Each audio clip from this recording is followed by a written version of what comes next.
All right, guys. We have James Lewis Jr. here with us. So, David Ware, 24/7 Sports, you are up first. Thanks, Joey. James, congratulations on the big weekend. Obviously for you, not quite the participative role that you would have liked, but you gutted out 29 tough minutes against Little Rock, and we're only able to play sporadically after that. Talk a little bit about that decision. It takes guts to play through an injury, and sometimes it takes more guts to realize I can't be as effective as I need to. I'm gonna take a back here. What went into your thought process when you went to coach and said, "Listen, I'm gonna have to let somebody else get my minutes"? Um, yeah, as a competitor, you always want to play, but at the end of the day, I want to win, and we were able to do that with minutes from like Duhart and Eads. They played well, and they were able to do more than I could at the time. So as you go through this next, you've got a little bit of a break and can kind of maybe get yourself feeling a little better. Can you give us an update? How's it feeling? Is it improving? Is it the kind of thing where you feel optimistic that you'll be able to go, whenever you play next Thursday, Friday, Saturday, whenever it is? Yeah, I'm always optimistic. I'm always optimistic. I'm gonna do what I can to rehab to the best of my ability and be out there when we play.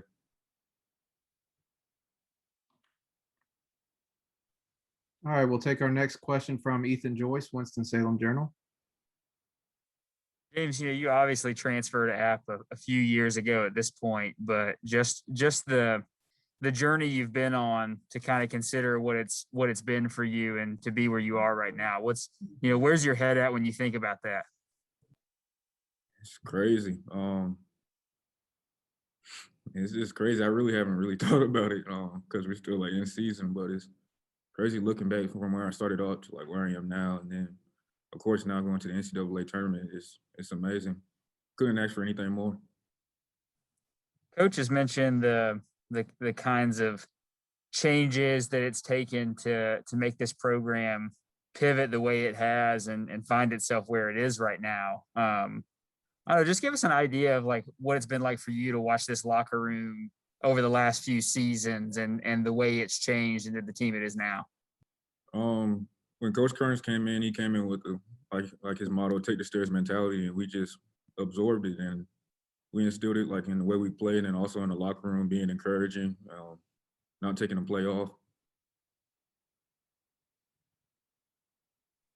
All right, we'll go next to Silas Albright with the Appalachian. Yeah, James. So kind of, I guess Ethan mentioned it a little. Obviously, you transferred in, but then last year, you've had some playing time, but this year, obviously, stats went up a lot. I think you were the team leading rebounder, like over 10 points a game. Can you just talk a little bit about your development within the Kearns system and just how far you've come since you got here? The coach has always been confident in me. They helped me put in the work, and it showed off this year. All right, we'll go next to David Rogers, Watauga Democrat. Yeah, thanks, James. I'm working on a story on the local young local kid on your roster, Brian Greene, and his participation. What's your feeling? I know he hadn't been on the court very much, but what's your feeling about his participation on the team and the role of some of these reserve players that you've got that you practice against every day? Brian, he's a tough dude. He's a hooper. He's really good. He help us a lot with scout. A lot of time being like the best player. He's really good offensively. He's pretty good. He just helps us out a lot. That's pretty much all I can say on that half. He's a good dude, fun to be around, goofy. Great, thank you. We'll go back to David Ware for another one. James, one of the things that happens when you exit the game, you mentioned RJ Duhart coming in, playing some really productive minutes, but, Donovan Gregory kind of had to accelerate his role as a rebounder, as a post defender. You guys have played a lot of ball down there in the paint together this year. Talk a little bit about Donovan and, what it is that makes him such an all-around contributor to the team. Because even when he doesn't score, he's generally contributing a lot to whatever's happening on the floor.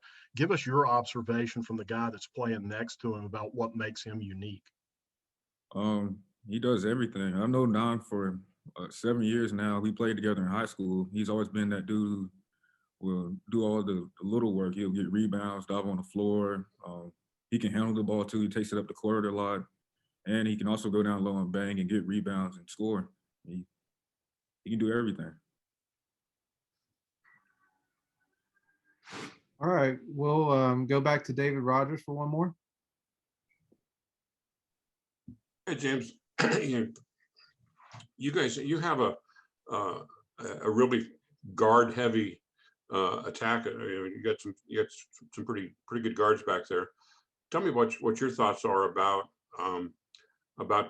those guards, Almonacy and Forrest and Delph and so forth that you got in there, and what it's like playing with guys of that talent. It's fun. They all can shoot. They all can score when they want to, basically. They also share the ball, and it's fun playing with a group of guys who can score when they want to and then also dish it off. And they're also very good defensively. So anytime you got a bunch of guards who can score at will, pass the ball, and defend, like, you can't ask for anything more. Thank you. James, this looks like that's all we got for you. Thanks for your time. And we will have Donovan Gregory on the mic next. All right, appreciate it.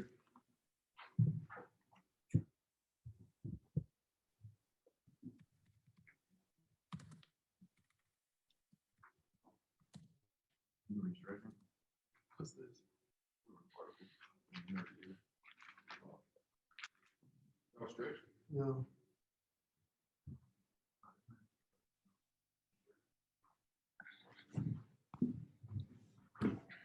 All right, Donovan, thanks for joining us today.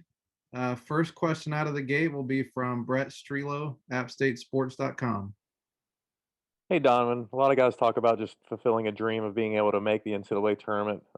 How much did you follow it when you were younger, and do you have a favorite kind of March memory, that buzzer beater or a game, anything that sticks out to you as just a fan of basketball? Yeah, it's always been a dream of mine. Just, I guess, ever since I really started playing basketball, it's just like March Madness, and just watching it as a kid is just crazy. I think probably my favorite memory would be Kemba Walker hitting the step back. And that was just like crazy to me. Like, just, I don't know, just the crowd and just the shot. It's just always something that stuck with me. All right, we'll take our next question from Tim Hayes, Bristol Herald Courier. Hey, Donovan, just talk a little bit about playing for Coach Kearns. How's he been able to keep all this together for you guys, and just what's he like as a coach?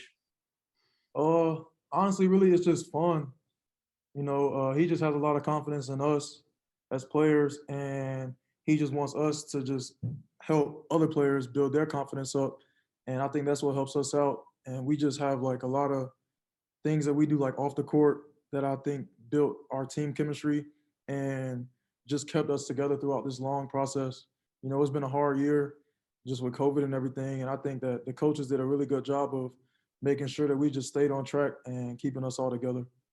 Thank you. All right, we'll go next to Scott Fowler, Charlotte Observer. Hello, Donovan. Yes, I'm from Charlotte, and you were one of the best players to come out of here in the last several years. I wonder, when you came back before what just happened and y'all made the tournament, if people ever teased you about App State's long run without being in the NCAA tournament, if you felt like, the people back in the Queen City that you wanted to prove something with App State, making a tournament, and so on. Well, I mean, when I first committed, a lot of people doubted my decision and questioned it. They were just wondering why I went here. And then after Coach Fox had left, they were still questioning me. But I just trusted Coach Kearns, and I just felt like he just had the right mindset, and that as a player, he was going to get the best out of me. And I mean, here we are, my second year in college, and we just won the Sun Belt. So, really, I just really trusted in Coach Kearns and just what he believed in, and it paid off. I wonder if I could ask a follow-up. Just how would you describe Coach Kearns' coaching style? Mm, really, I would just say competitive. He's just a really competitive guy. He just wants us to compete. Like at the end of the day, that's one of the main things that he wants from us is just for us to go out there and compete, win or lose. He just wants to make sure that we just gave all we had, like in that game. Thank you. All right, we'll go next to Ethan Joyce, Winston-Salem Journal. Donovan, how often have you gone back to that scene of you running around on the court and catching all those streamers on your arms and just enjoying that moment? How often do you find yourself thinking about that these last few days? Probably like 100 times. I mean, I won a state championship in high school, but like at this level, like it just doesn't compare. It's just a completely different feeling. It's unreal. I was listening back to Coach Kearns' post game again after that. He mentioned like kind of the belief system of the players and how once you guys are believing in each other, it really kind of builds on itself. And I wonder if there was a guy that, you know, maybe pushed that effort more so than anybody else, or a couple of guys that really fortified that belief in this team and everybody on it. Well, really, I think everybody just bought in really at the right time. We had went on a losing streak, and we didn't let that like ruin us. We just turned it into a positive and used it as motivation going into the tournament because we knew the team that we could be, and we just needed to get back to playing how we used to. Thanks, Donovan. All right, we'll go next to Ben Brady from the Appalachian.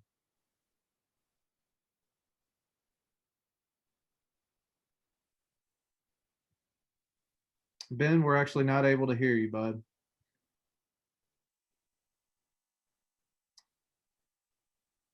If we can get your audio, Ben, you can also type your question in the chat and I'll be happy to ask it. Can you hear me now? Yes, we got you. Sorry about that. For Donovan, obviously you contributed greatly on both ends of the floor throughout the tournament. Talking specifically about defense, you know, you rack up 8 steals against Coastal. You averaged 3.5 over the entire tournament. What was the mindset that you and the team took on defensively against those tough matchups? Oh, that's just something that we just take pride in as a team. And I think that just when we have a good defensive game, it just leads to a good offensive game as well. And we just try and let our defense lead the offense. And I think that's just one of the like key things we knew we needed to do going into the tournament. All right. We can have time for 2 more. Brett Strealow next. Hey, Donovan, just kind of piggybacking off what Ethan asked about the celebration. You get this, you know, the ball in your hands in the closing seconds, and you know time is probably going to run out. Can you just kind of go through what you saw and what that felt like going into Sorin for that dunk that didn't really matter in the grand scheme of things, but it was a pretty popular and memorable way to end that game?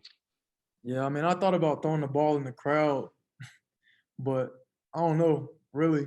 It was just what I felt like I should have did at the time. I wasn't really thinking too much about it, and like it ended up being something that I'll probably remember forever.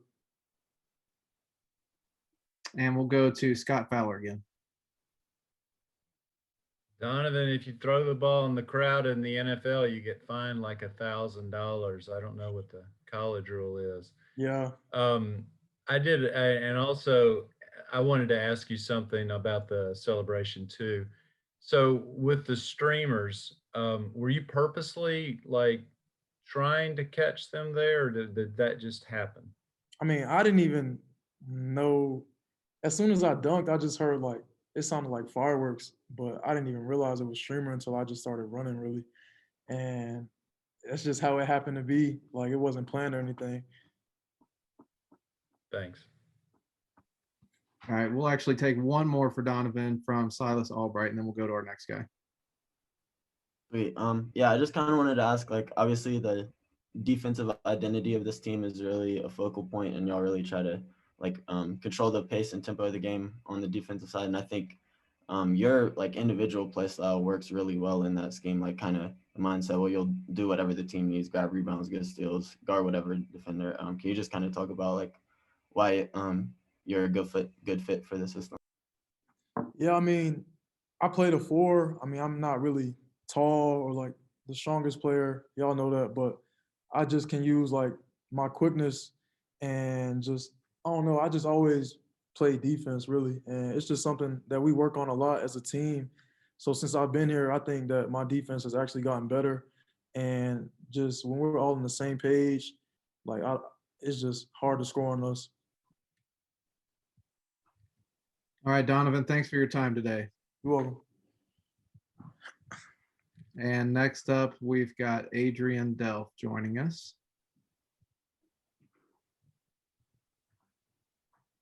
Ooh, how's it going?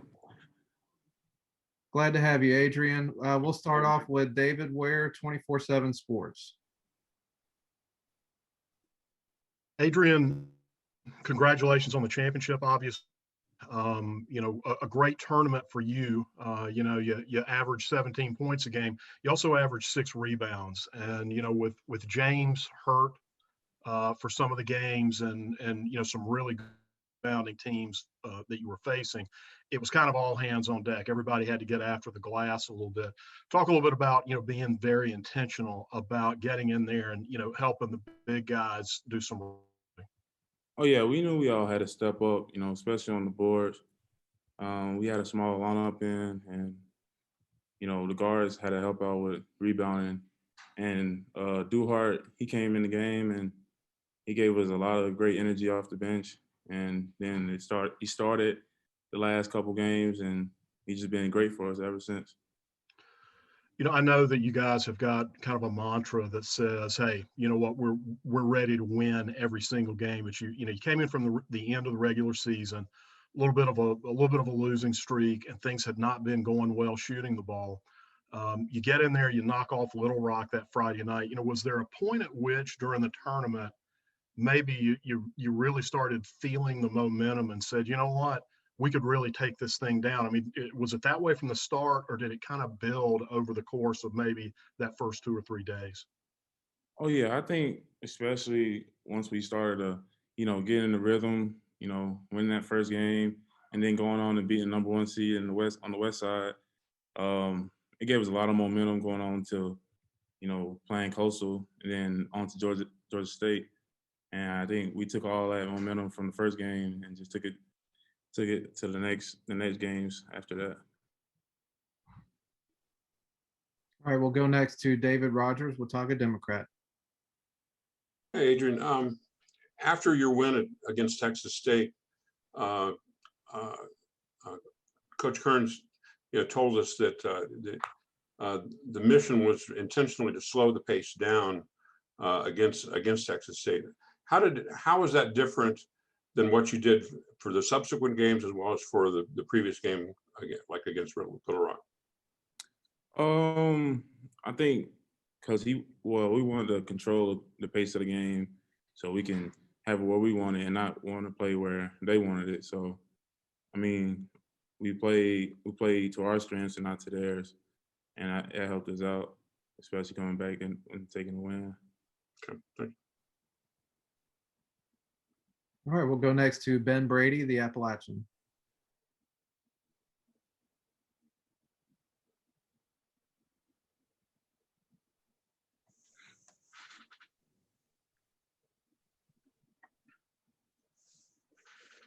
We'll come back to you, Ben. Let's go to Brett Strealow, AppStateSports.com. Hey, Adrian, a lot of guys have talked about just having that dream of participating, getting to play in March Madness. If you were one of those guys, why is that something that meant so much to you? And do you have a favorite memory of growing up as a kid, a game or a buzzer beater or anything of watching of the tournament? Oh man, growing up, I've always been a Carolina fan, so yeah, I've always watched March Madness, and I dream to playing at this level and going to the tournament, and it's just I'm speechless. Like I don't know what to say about going. Like it still hasn't hit me yet that we still going to the tournament. So I know one of the guys said that Kemba Walker shot in the Big East tournament stood out to him. Is there a play or a shot or anything that you remember from your childhood that really jumps out at you? as bad as it sounds, probably the one when Villanova beat Carolina. You know, yeah, at the time it hurt, but yeah, that stood out a lot. I mean, it was just the excitement of it. Thank you. All right, we'll try Ben Brady again if you're ready, Ben.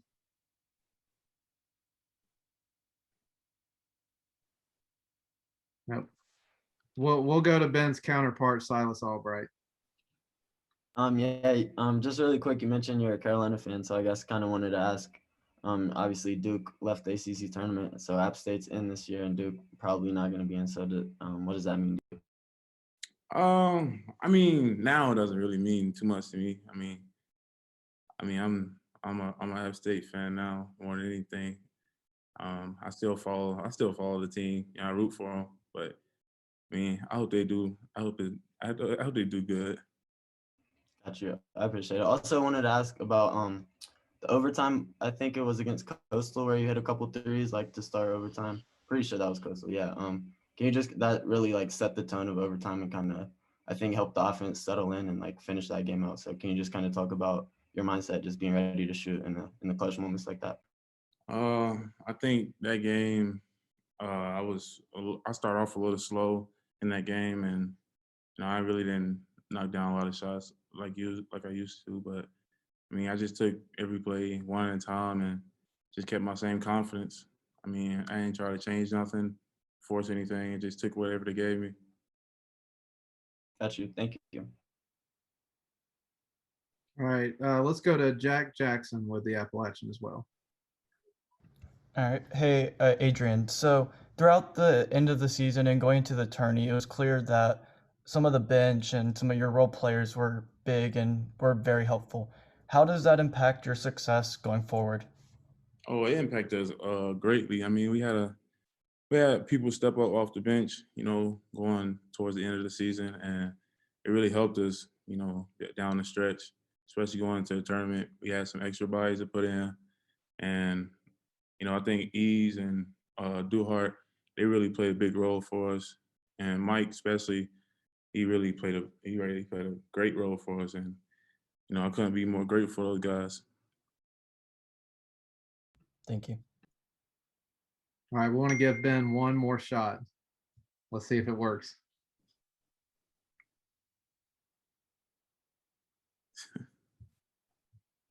All good. All right, Adrian, thanks for your time today. Thank you.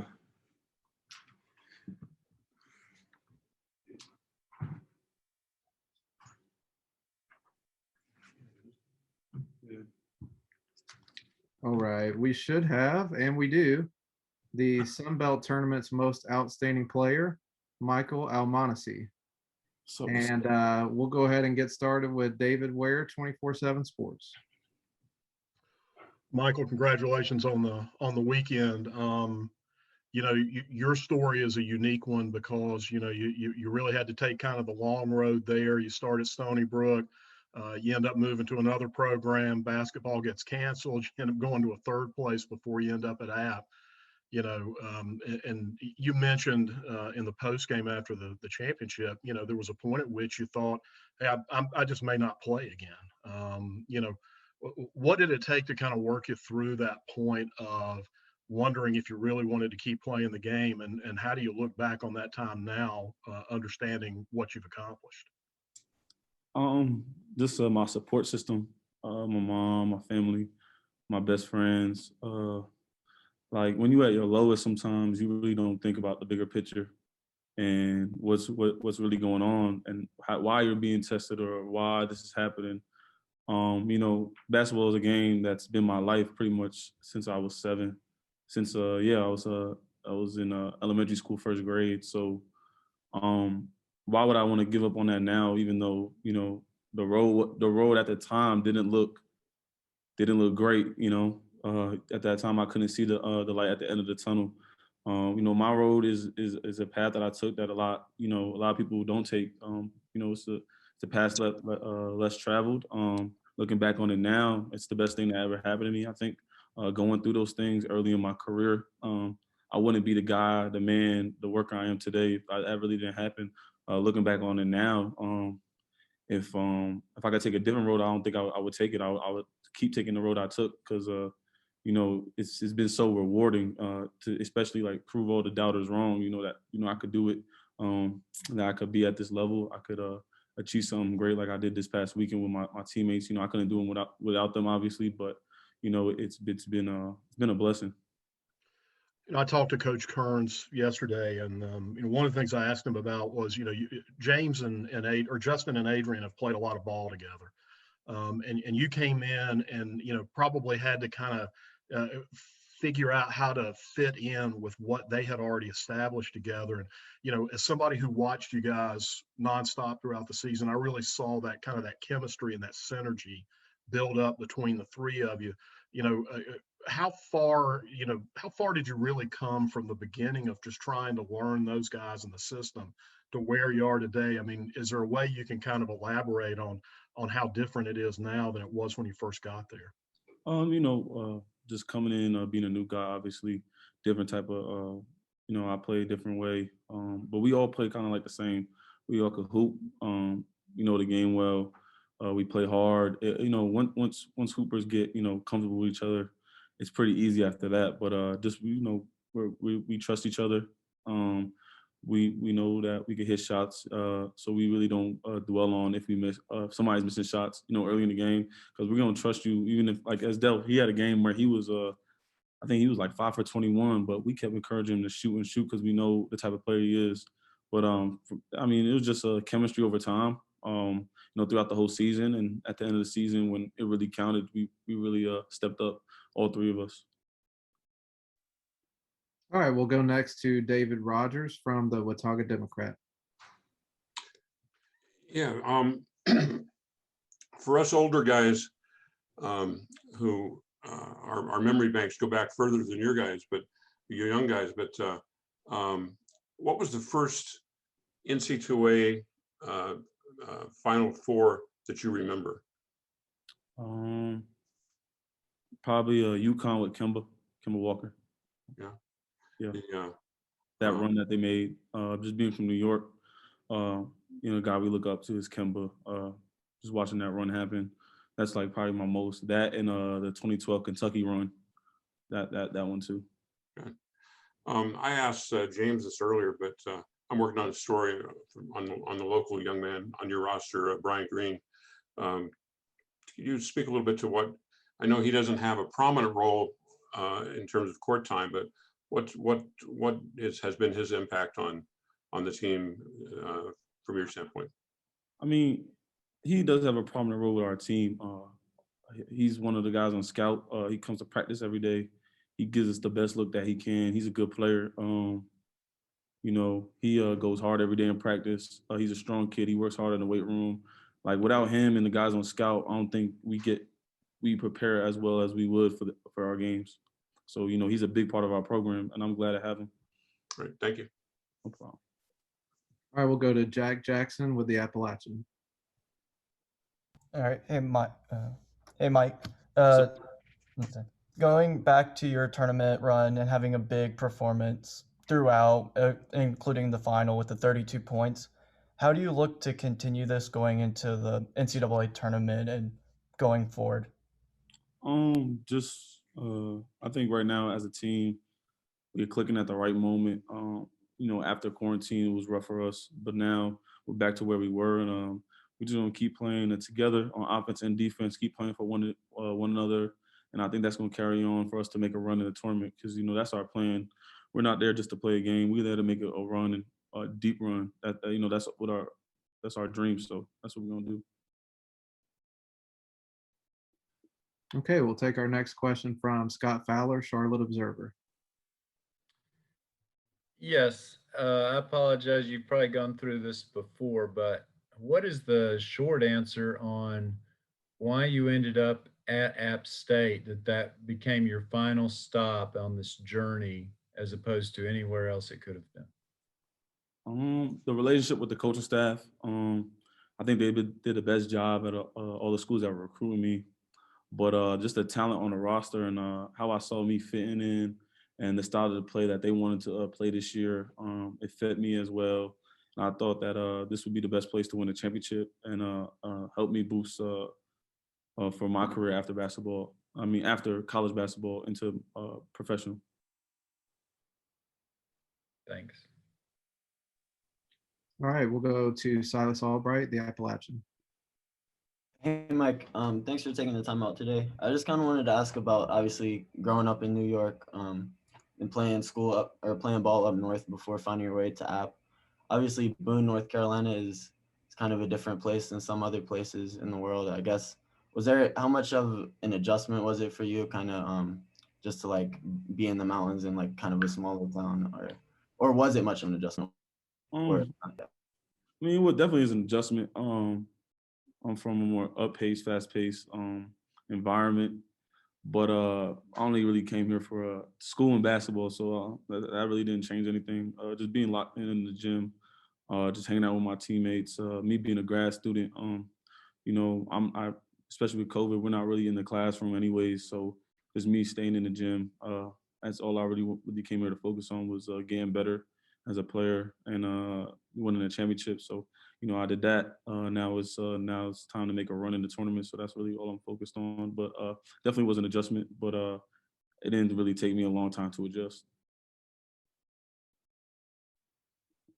All right, Mike, it looks like that's all we've got for you. Appreciate your time today. I appreciate it. Thank you.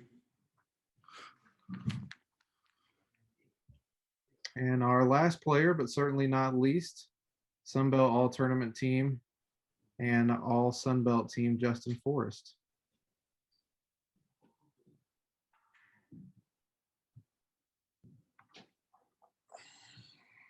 Justin, thanks for joining us today. Thank you for having me. We'll go our first questions from David Ware, 24/7 Sports. Justin, congratulations, man. You know, when it comes to being a member of this team, it seems odd to call you this at your age, but you're the old man of this group. And, you know, in all honesty, with a coaching staff change, I guess you've spent more time in that locker room at this point than anyone else affiliated with the program.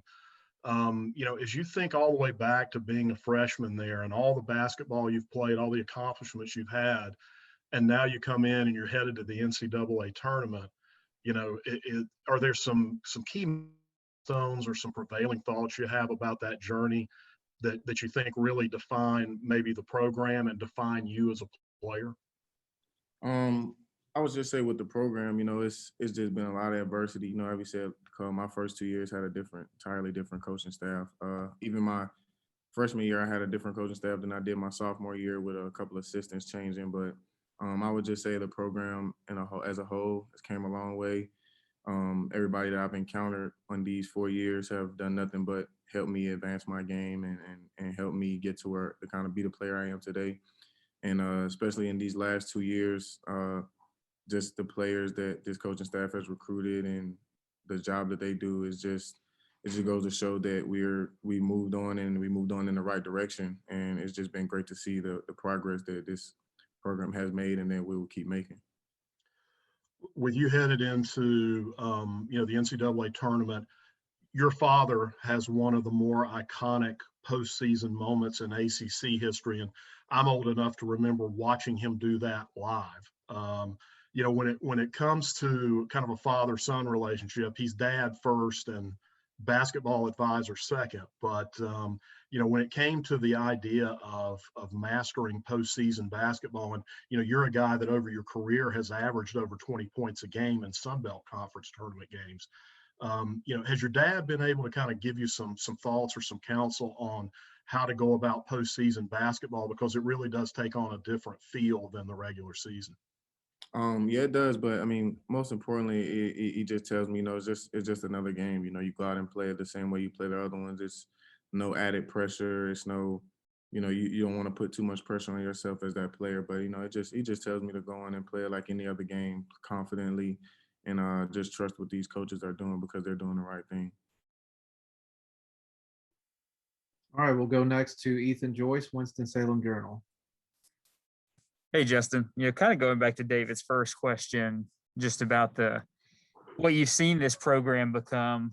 It makes me kind of think about all the teammates you've had. And I wonder if there's been a guy or two that you've thought about this week, just in the sense of like, I wish this guy could have been here to experience this part of it, like what they had kind of worked toward, and kind of helps you guys get to. Have there been a couple guys like that on your mind this week?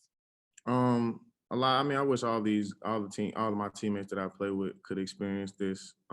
It's an unbelievable experience. It's an unbelievable feeling, and it really doesn't soak in until you see all of the pictures and you get all of the banners and posters and stuff. But I mean, I wish all my teammates could experience this because it's a feeling that a lot of people don't get a chance to experience. But I'm grateful that my teammates this year are able to experience that with me. I know the celebration has had to be a little more muted, just with protocol still in effect. But what was it like coming back into Boone and being able to at least have that little bit of celebration there at the convocation, just to see some people cheering you guys in as you came home? Oh, it was great, man. Even though, like you said, with the protocols and stuff, we weren't able to have like this big parade, but we were happy to just see those people as we were even driving around. I think it was like on King Street. There were some people there on the streets as well on our way to convocate. Back to Convo. So it was just great having those little bit of people that we did have out there, just giving us some type of love. We know all of our fans wish they could, be there to support us, and they were spiritually, even though they weren't actually there. But we were just excited to see all those people there. All right, we'll go next to Brett Strealow, appstatesports.com. Hey, Justin, I guess the moment that David referenced was 2 years before you were born. As a basketball fan growing up, what does March Madness mean to you? And is there a game or a buzzer beater or something that kind of sticks out as one of your favorites of just watching basketball when you were younger? March Madness is, I mean, it's the best place. It's the one place that a basketball player who plays college basketball wants to go. You see all of the things that they get to experience on TV. You see all the moments. There's no specific moment, but I mean, I just love watching college basketball growing up. So, just to be able to experience what those guys I've seen on TV get to experience is an achievement in itself. But we want to get more done than just being there. Appreciate it. All right, we'll go next to Jack Jackson, the Appalachian. All right, thank you, Justin, for your time. So you and Mike both had a big role, mostly with like scoring and shooting. How have the big men helped with the team throughout the tournament, even late into the season, and pushing towards the tournament? Those guys take on a lot of responsibility with, we've played against a lot of good bigs that we've had. They do a lot of work that probably doesn't show up in the stat sheet, boxing out and just being physical with those guys down there. They still play a major role in everything that we do. Even if it's not scoring or anything, they do a lot of dirty work, and they definitely are recognized, and it definitely is noticeable by everybody on our team. So we give them a lot of praise as well. Okay, we'll take our last question for Justin from Silas Albright, the Appalachian. Oh, yeah. Hey, Justin, I got a couple of quick ones for you here. So obviously, as they've kind of talked about, there's been a lot of ups and downs during your career since you've been here. I'm sure, like, I can't even imagine, like, all the stuff you've gone through just, like, in your 4 years with, like, all the ups and downs. So just going through all of that and, like, being pretty low to now being up at the top, like, does that make it all any more gratifying, or is it just kind of like you expected this? Or what's your mindset on that? It definitely it was a journey, but I mean, it was all worth it. I could definitely say that. As this being my senior year, being able to go to the big dance is definitely, and like I said earlier, is an experience that a lot of people wish they could, enjoy. But I'm just grateful that I'm able to do this with these guys. Got you. And then my second one, obviously, it seems like you've always had like a lot of fun out there when you're playing, but it seems like the relationship you have with Mike, like both the other guards, shooters, seem to really have a good time out there. Can you just kind of talk about your relationship with him and like what he's brought to the team as a grad transfer? Because like last year you were running a lot of point guard, and now he kind of plays that on ball position. Mike is a great person off the court, and I think our relationship, even with a lot of our teammates, a lot of our relationship bonds off the court, and it just helps us on the court, makes it even that much better. He's brought experience to our team, scoring, shooting ability, but most importantly, it's been like his leadership. All year, literally, he's the loudest one in the huddle, the most vocal one. and you could just tell that he just has something in him that he just wants to win. And I think that might be the biggest thing that rubbed off on a lot of us this year. Thanks so much. Congrats. Appreciate it. All right, Justin, thank you for your time today. Thank you. And we will have head coach Dustin Kearns next. Just a reminder for any of you who have joined us here recently, if you'll post in the chat that you have a question, I will get to you as soon as I can. And Coach, thanks for joining us today. And we will start off with, I think we'll go with Brett Strealow from AppStateSports.com first. Hey, Coach, just being around the game so long, what does March Madness mean to you? And whether as a fan or, as a college student or a coach, is there a memory or two that kind of just jumps out at you that kind of encapsulates what makes this special? Yeah, I mean, it's the getting to March Madness is the pinnacle in the college basketball world as a player or coach. And so, I mean, just growing up watching all these selection Sundays and coaching in it was nice, but being a head coach in it, I think will be very special. But Brett, it's a little still kind of soaking in that. But I mean, I've always told the players this is the greatest show on earth, and I've told them it's only going to get better as we get to Indianapolis and go through this. But this is where memories are made. This is where memories are made. This is where just magical moments. And I'm sure in the next few days, I'm going to show our team some just highlights of March Madness just to get them revved up to make our own moments. All right, we'll go next to Ethan Joyce, Winston-Salem Journal. Hey, Dustin, I know you've done a ton of interviews at this point, and you've probably been asked every question that could be imagined. But just now that you're a few days away from that championship game, I don't know, have there been just kind of this prevailing thoughts that you've had, or now that you've had more time to really think about and reflect on that game, that have kind of stuck out now that you've had a little breathing room? Yeah, I thought that we were playing really well early in the season, and I really felt like we could do it when we start out 12-5, and obviously we go through some pauses. I've watched it twice. I was watching it with my wife last night. We fell asleep after halftime, so we paused it. And so I've watched a game and a half, I should say. But, I just thought our guys earned it. I just thought we had some guys out there. I mean, we beat the preseason favorite Little Rock.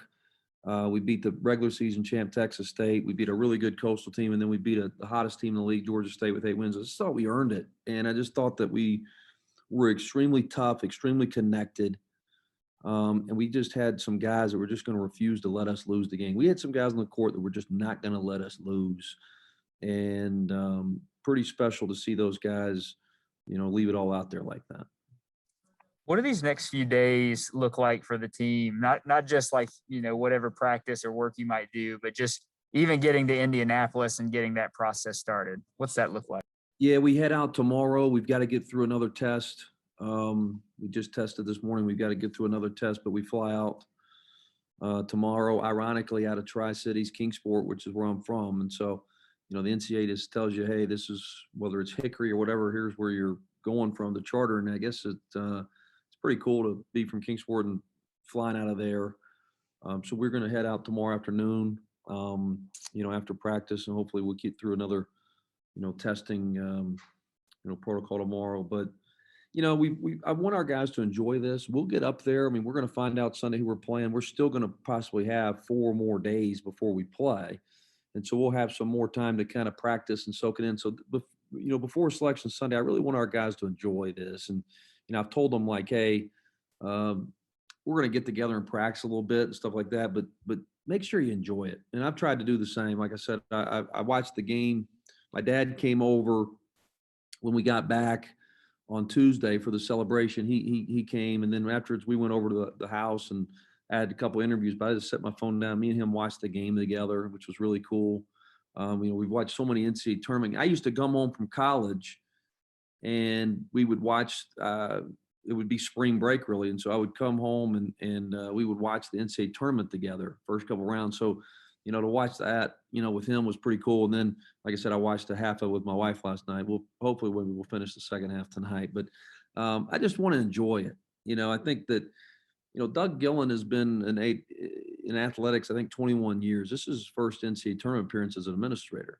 I think what that shows is hard. Winning's hard. Getting to the punching a ticket, especially in a one bid league, when you've got 12 dogs fighting for one bone in the Sun Belt to be that one team, it's hard. And so, I want to make sure we enjoy it. All right, we'll go next to Tanner Cook from a paper you're familiar with, Coach, the Kingsport Times. Oh, wow. Tanner, are you with us? Yeah, I'm here. Sorry about that. Hey, Coach, how are you doing today? Good, Tanner. How are you? I'm doing all right. You talked about you're flying out of the Tri-Cities. What's it like being so close to Kingsport? I mean, you're only like 90 minutes from where you grew up. Well, it's great. I did the Johnson City radio show this morning, and I was telling those guys, before we would go home, every so often, and I'd be able to stay for the weekend. Now we can go over and come back and get some Pal sweet tea on the way back, or stop and get some Ridgewood barbecue or whatever it may be. But it's been great to be so close to home, and my parents can just come over and go back and same day as well. But pretty cool that we're flying out of Tri-Cities to Indianapolis. That's something I'll never forget, and I'm sure I'll tweet something tomorrow when we get there, hopefully. But that's pretty cool. And I was telling those guys too, pretty cool too. Myself, John Fulkerson at Tennessee, and Matt McClung, 3 Tri-Cities guys, 3 guys from right there in the Kingsport area going to play and going to be a part of the NCAA tournament the same year. That's pretty cool. Yeah, it is cool. I really like your mantra, take the stairs. Can you talk a little bit more about that? Elaborate on that? Yeah, I think any good mid-major program has a mantra, has a brand. And so, I take the stairs as a little bit, I think takes on my personality. I didn't play at North Carolina, and so I didn't get moved on third base in coaching. I had to start at the bottom and work my way up. And but I want our team. It's a mindset. Most people in life want it easy. Most people in life are going to take an elevator, take an escalator. Most people are going to, take a diet pill instead of go. Most people, quote, just want it easy. And I've always talked to our team about take the stairs, and we put it on our shirts and stuff. Is we can't want it easy. There's no shortcuts. There's certainly no shortcuts to the top. And so we're going to put the work in, and we're going to take the hard way. Thank you, Coach. I appreciate you. Thanks, Tanner. All right, we'll go next to Scott Fowler, Charlotte Observer. Thanks, Coach. One thing and thank you for the time earlier. One thing I forgot to ask you was, what do you think the best case scenario for you is on Sunday? As far as who we play? Yeah, and seeding and, kind of what would, I don't mean of specific opponents, I guess, as much as, day of the week or, what you're trying to avoid. Yeah, I would prefer something later in the week. Just gives us more time to prep. James Lewis is still suffering a high ankle sprain, and so it gives him a little extra time. And so we were able to do this without our starting 5-man down there. He didn't play a lot just because he had a high ankle sprain against Georgia Southern. So he's getting better and better. So I'd love for him to get an extra day. As far as the committee will do its job. They're this year more than ever. They're going to go on eye test. Because of people coming off pauses and stuff, they're going to look at 2 of our losses, which were after pauses, or 3, and they're going to take that in consideration. And so I think the eye test from us in the Sun Belt tournament would be very good. We beat Georgia State 3 times, which is they got a pretty good team. And so, I think that trust the committee as far as, where they put us and where they seat us, but in a weird way, I really don't, doesn't matter to me. That's the beautiful thing about the tournament. Whether it's UMBC beating Virginia or whether it's Florida Gulf Coast beating, it's a neutral court this year more than ever. Magical stuff's going to happen. And so let's just go play the game, and whoever we face, we'll play. Thanks. All right, we'll go next to David Rogers, Watauga Democrat. Hey, Coach, congratulations again on getting to the big dance. But after the Texas State game, you made a special point of emphasizing that your mission was to slow down the tempo. How is that different from what you did before as well as in subsequent games? After Coastal, I know I mentioned that. Is that the game you're talking about? Okay. Was it Coastal? Okay. Yeah. And I know Texas State, we were both kind of going to grind each other out, the top two defenses in the league. But Coastal, we made a point to, make it a slow game. Coastal was undefeated, 17-0 in games with 70 or more possessions. They were 0-6 games under 70 possessions. And so they were an explosive team, scoring 84 points a game. And so if you saw that first half of Coastal, we were really slowing it up. I think we had 7 points or so with about 8 to play. And I just told our guys, just trust us, man. Just trust us. We've got to get the pace and the tempo of this game where we need it. And we did that. The regulation was 52-all, which to that point, they had not won a game like that. And the flip side is they had not lost a game, which would have been a shootout. And so I didn't feel like that we could get in a shootout with them.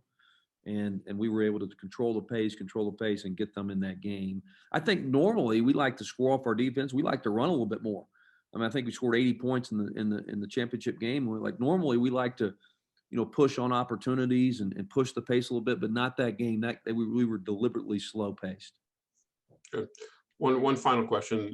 I'm working on a story on the young local man, Brian Greene.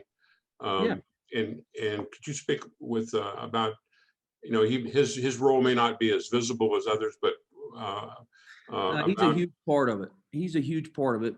Bryant is a great representative of our program. We're so thrilled that he's on our team and in our program. And let me tell you something, Bryant's a good player. Bryant typically plays on scout team, the other team's best player. And he does a really good job of it. And so when we're prepping for opponents, more often than not, he is the other team's best player. And so he has had some practices where he's really given us an excellent look with our opponent's best players. So he's critical. That piece to what we do is very important, and Brian has done a really good job of that. Great. Thank you very much. Thank you, David. All right, we'll go next to Tim Hayes from the Bristol Herald Courier. Hey, Dustin, just you talked about some people that you're familiar with in the NCAA tournament, like Fulkerson and McClung. Also talk about Mike Young a little bit. I know you worked with him at Wofford. What was the biggest thing you learned from Mike and that you've implemented there at App State? Oh, a lot. I the other night after we were leaving the arena, Monday night, I called my parents, and then I called Mike Young.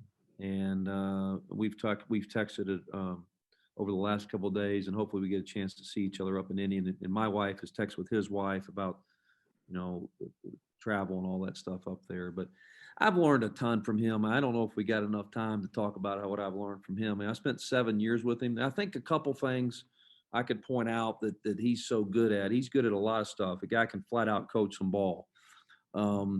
He's really, really good at eliminating entitlement from everybody in the program.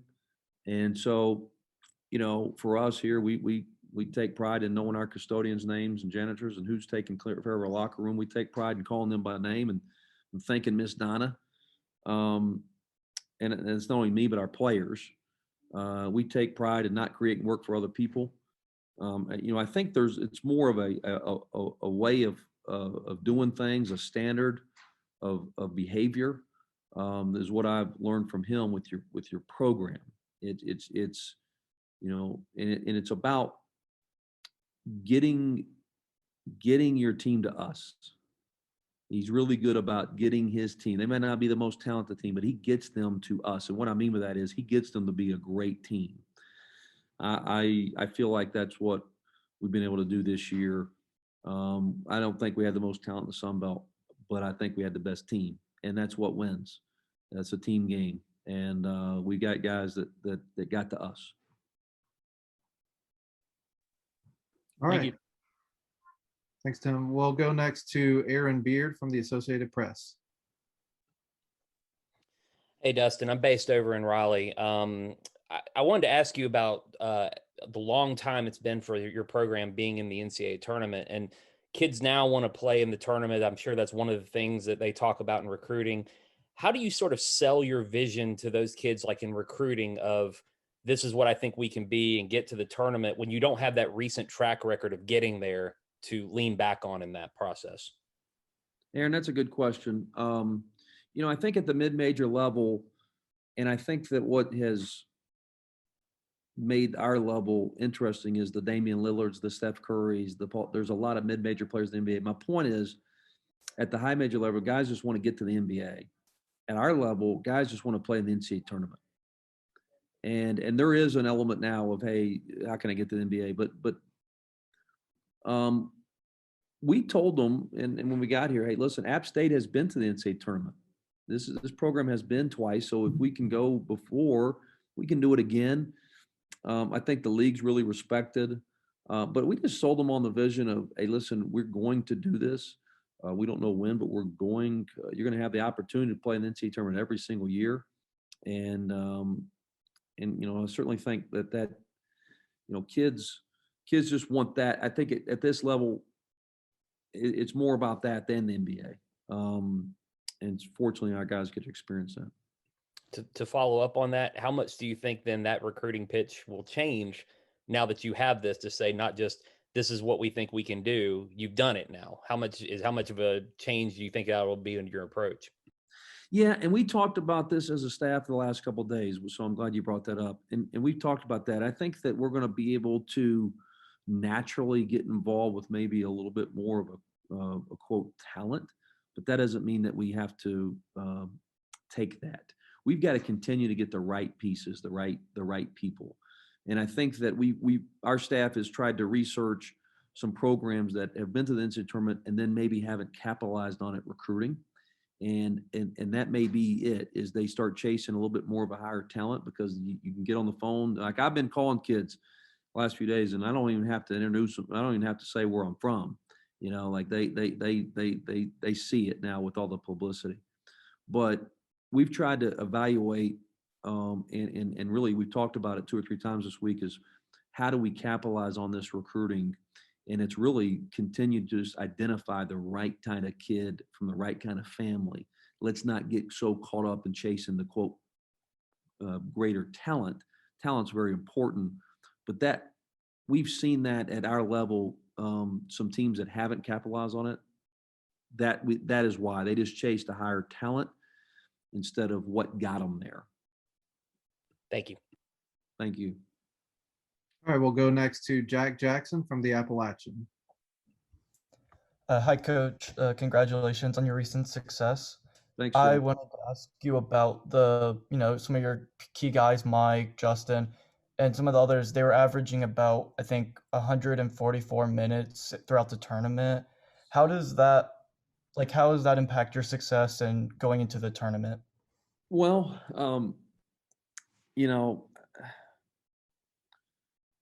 we talked about, I think that they did have to play a lot, right? But our other guys helped us too. Like Michael Eads was big. RJ Duhart was huge. And so they've been able to get their rest. We'll have James Lewis back in the fold, which will help our depth. But as my job as a coach is to put the best players out there, and we found time and timeouts. Sometimes if you ever see me call a timeout after a make, people, why do you call a timeout? You just made a basket. It's not like the other team was going to run. It's to get our guys rest, to get another defensive stop. And so we found time in games to get those guys some rest. They did play a lot of minutes, but you got to get your best players on the floor. And your best players need to be your best players, and those guys were very good all week, and credit those guys. I knew Monday the adrenaline would be pumping, and I wouldn't worry about their legs on Monday. We took Tuesday, Wednesday off. We got back doing something yesterday. We're going to do something today. We'll take Sunday off, so we're still going to have some time next week, but they've had a chance to recover. All right, we should have time for a couple more. We'll go next to Silas Albright, the Appalachian. Hey Dustin, congrats obviously on everything, but I don't know. I just kind of wanted to ask like a little bit about like it's obviously been an incredible turnaround that we've all kind of witnessed that's happened here over the past 2 years, and it seems like every time I hear about like when you're asked about why, like the answer always kind of seems to be it wasn't one thing, like it was really hard. Like I don't know, can you just I don't know. I just I don't know. Can you just like kind of talk about how just hard it's been and like how much adversity y'all have faced? And I don't know if that makes it. I guess just let me clarify how hard it's been with the eight years of straight losing seasons, or how hard it's been this year. What are you talking about? The whole deal? Or are you talking about the? I don't know. I'm talking. I guess just everything that's gone into making this year possible, because I think it's been a lot of stuff.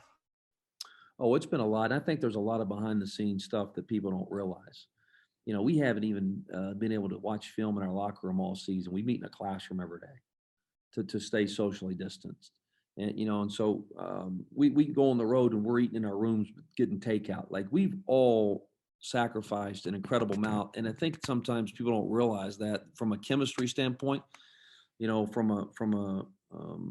we had to take 2 buses to some games just to kind of, you know, obviously spread out and try to adhere to protocols. And so that stuff's challenging when you're not around your quote, you know, team and family. You know, as far as the taking over the program and the, you know, the turnaround, you and I did an interview this year about everything that, you know, 8 straight losing seasons is what it is. It's 8 straight losing seasons. And so that there was a lot to flush out. And I give our players credit. I asked them to just believe in us.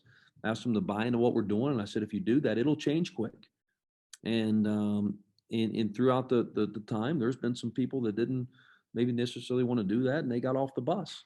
But the bus is going to keep moving. And so that's how it works. High achievers don't like mediocre people. Mediocre people don't like high achievers. And so, but I asked the guys, I said, listen, I'm not here to quote rebuild and do all that stuff. I want to win now. And if you guys just buy in, and sometimes you're not going to like it. You know, like a lot of stuff was a shock to the system. We take up their cell phones on team meals. We take up their cell phones at night. They'd never done that. It's a shock to the system. But I said, hey, listen, do you want to win? Do you want to win? Well, this is what it takes to win. Now I can keep on going a lot of stuff, right? But like those are just examples of everybody wants to win until they realize what goes into it. And then some people are like, whoa, I don't know if I want to do all that. Fortunately, the guys that are still here, they wanted to win. And I give our guys credit for just believing in us and buying into what we're doing. I give Justin Forrest a lot of credit. You know, I told him when I got here, I said, do you want to win? He said, yeah, I want to win. I said, well, you're going to have to sacrifice. You're going to have to sacrifice. If you really want to win, some guys, they want to win, but they say they want to win. And he proved to me he wanted to win. I said, you got to sacrifice. And he did. And I'm proud of him for that. And you know what? I've been talking to him about this since I got here. It's like, hey, listen, it's not about points and stats and all that. It's about, you're going to be remembered if you win or not. Nobody's going to remember how many points you average. People are going to remember if you win. And he's going down as a winner. And nobody's ever going to be able to take that away from him. And I'm certainly proud of him of that. I'm just using that as an example that he bought in and believed in what we're doing. And he reaped the benefit of it individually. He was all conference for 2 years. He wasn't the first time he's been all conference. So he reaped the benefit of it individually, but the team got to eat as well. And that's what it's all about. Yeah, that was a really good answer for kind of a bad question. So thank you for that. But the other thing that I wanted to mention was when we spoke before the season started, I remember you told me that you felt like you were just getting started. And now obviously we're sitting here and I still probably feel like you don't think you're finished at all. So I guess just like, what's your mindset going forward from kind of reaching the top of the Sun Belt here in year 2? Well, we are just getting going, right? Like I talked to our guys this week about, hey, listen, we're just not going to play in the tournament just to say we're playing in the tournament. Let's go make more memories. All right. There's always a Cinderella story. There's always more to do. But like there's going to be some teams that are going to be just quote, man, we made it to the tournament. Like we did it. Let's just go experience. I don't want that to be our mindset. Let's go make more memories. And so there is a lot more to do. And what I'm excited about is, getting back in homes next year and seeing a packed house, which is what we should have. And then keeping it going that way and willingness to win. This year we played in front of 85 fans all year. This is the only team in the Sun Belt that played in front of 85 fans. Was that a competitive disadvantage? I don't know, right? But all I know is we played in front of 85 fans. So if we had 7,000, 8,000 people in there, like I do think we'll have next year, maybe the crowd wills us to some wins that we couldn't get this year. I don't know, right? But I'm looking forward to seeing the process keep going and keep going and keep going. Thank you so much for the time. All right, we'll do the last question, and we'll take it from Lauren Walsh from WXII. Hi, Coach. Congrats on the success this season. Sorry if you've already been asked this. I joined a little late, but obviously I've seen your motto, take the stairs, all season long. And I'm wondering how that phrase has manifested itself in what you've been able to accomplish this season. Well, Lauren, it definitely has, Keem. I think that adversity and challenges can bring you closer. And that's what's happened. Our adversity and challenge, we've been trying to get to be the best team all year, and adversity and challenges has helped us become a great team. And so when you go through stuff together, it brings you closer. But the taking the stairs mantra is not wanting it easy. Like most people in life want it easy. Some guy, Eli Drinkwitz told me this. Eli Drinkwitz told me this when I got here. He said, "Hey, I thought taking the stairs was climbing the stairs to cut the nets." I said, "No, man." Which he texted me. We still talk a lot. He sent me some really nice texts. But I said, "Hey, it's about the mentality.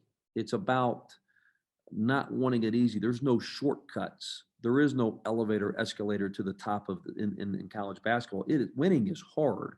And so we can't turn this program by taking an easy route. And so that's the taking the stairs mentality is, certainly not wanting it easy and taking the hard route." Thank you. Good luck in the tournament. Thanks, Lauren. All right. Thanks for everybody for joining us today. And thank you, Coach, for your time. Thank you all. Go Mountaineers, take the stairs.